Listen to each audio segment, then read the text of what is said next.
त गाइज आज सबैभन्दा पहिला हजुरले टाइम चेक गर्नुहोस् द 11:42 भइसकेको छ एन्ड म फाइनली आइसकेको छु दोकानमा।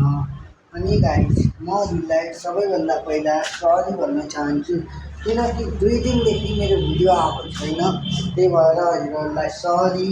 एन्ड म हल्का बिजी थिएँ, यहाँ मैले पानीपुरी ल्याएर राखिसकेँ, यो चाहिँ खास्टा अनि उता चाहिँ पानीपुरी, यो प्याज चाहिँ फाल्ने हो, हिजोको हो, यसलाई फालौँ अनि पछि यो पनि हल्का आज टेक ओभर गर्नु छ, यसलाई पनि सही गर्नु छ। एन्ड फाइनली म आइसकेको छु। जति पनि मेरो नयाँ साथीहरू हुनुहुन्छ please subscribe my YouTube channel Saurabh Verma and like and comment my video. Okay guys, गर्मी धेरै हुन लागिसक्यो, त्यही भएर मैले फुल स्पिडमा फ्यान चलाइदिएको छु।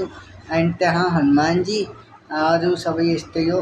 आउनुहोस् म बाहिरको मौसम हेरौँ हजुरहरूलाई। गाइज बाहिरको मौसम आज मस्त घाम भएको छ, हेर्नुहोस् मस्त घाम भएको छ यस्तो। अनि म जान्छु भित्र, काम बहुत धेरै छ। सबैजनाले लाइक गर्नुहोस्, सेयर गर्नुहोस्, कमेन्ट गर्नुहोस्। Thank you so much watching, bye bye, take care, love you.